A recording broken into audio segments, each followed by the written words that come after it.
In this video, we're going to talk about combining like terms, which is a way of simplifying a mathematical expression. And sometimes those two terms are used interchangeably. People can say combine like terms when what they actually mean is simplifying. Someone can say simplifying when what they actually mean is combine like terms. They're very related concepts. So it's good to have both those words down. For my picture today, I've picked this picture here. If I were to ask you what the picture is of, you would probably say that it has 3 apples and 2 oranges.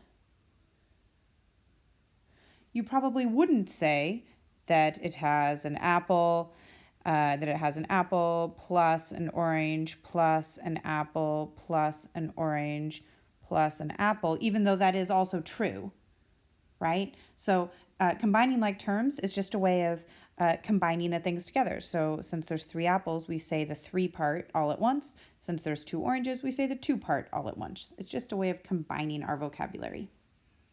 Before we move on, make sure you've written down our vocabulary. A definition for equivalent expressions, which we talked about last time. That's the 2 mathematical expressions that look different but have the same value. And a new one this time, that like terms. We're going to talk more about this later in the video. It's terms that have the same variable in them. So like 3x and 5x. Oop, not 5y though, that would be different. 3x and 5x would be like terms.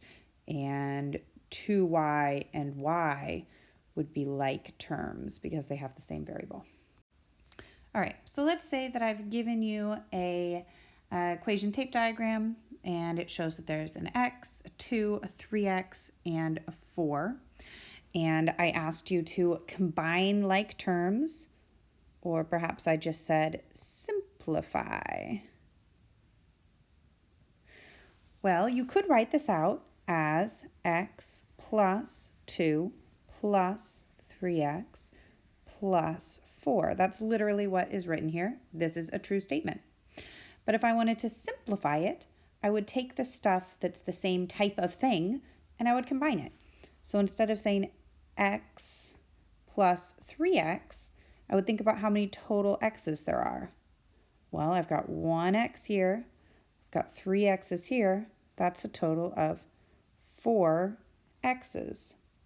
And if I look at the numbers that don't have any variables, those can be combined too. So 2 plus 4 would give me 6. So my simplified form of this expression would be 4x plus 6. Okay, let's do it again. This time I'm going to give you an expression that is unsimplified, and I'm asking you to simplify it. So pause, take a minute, see if you can simplify 2x plus 3y plus 1 plus 10y plus 9. So you might start by drawing it out if it helps you to see it. It doesn't usually help me very much though, so I'm probably going to model it without drawing it out. What helps me most is sometimes I use different colors to identify my different types of things. So I can see I have a 2x here, and I look and I don't see any other x's. So I'm gonna leave that and see what else happens because that's weird. But I have 3 y's and 10 y's. Okay, and then I also have a 1 and a 9. The 1 and the 9 get to hang out together because neither one has a variable. The y's belong together because they're both y's, and the x is still lonely. Sorry, x. So I'll do my y's first. So 3y plus 10y is 13y. And then that little 2x, I'll stick that on there, even though it didn't have anything to combine with, but that's fine. It still gets to hang out just by itself. And then the 1 plus 9 gives me 10.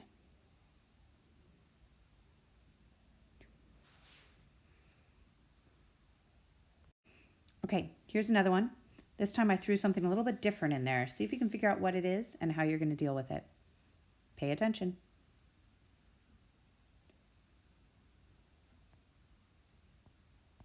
All right, so I'll start by color coding again. So I've got a 100. Is there anything else that's just numbers? Ooh, yes, I've got a 10, but oh, this is weird. It's a minus 10 instead of a plus 10. I bet that makes a difference. So I'm going to circle the minus as well. Then I've got some X's. Ooh, another minus. Better include that minus there. And I've got some Y's. Notice I'm including the sign with each one. Plus 3x, plus 4y, minus x, minus 10x. Okay, so then for the 100, and then 100 minus 10 is how I'm going to think about that. Gives me 90. And then 3x minus x is going to give me 2x. And 4y plus 3y is going to give me 7y. So my final answer will be 90 plus 2x plus 7x. And I know that these are pluses in there because these numbers up here ended up positive. So since these were positive, then I used pluses down here. All right, next let's do one where we also have the distributive property. So you might be tempted to just right away combine that 10 and that 5, but you can't do that because order of operations says that before you can add anything, you have to take care of these parentheses. Those parentheses are like really early on in the order of operations. So what we're going to do is we're going to distribute first. So that means doing 3 times 3x to get 9x, and 3 times 5 to get 15. I'll make that a plus 15. And then I won't forget about that plus 10 over there. That's still hanging out. And now I can combine my like terms. So it'll be the 15 and the 10 that can combine. So 9x, and then 15 plus 10 is 25. So 9x plus 25. The moral of the story, when you're combining like terms, remember that you have to remove any parentheses before you can do that. The way to remove parentheses is by doing the distributive property.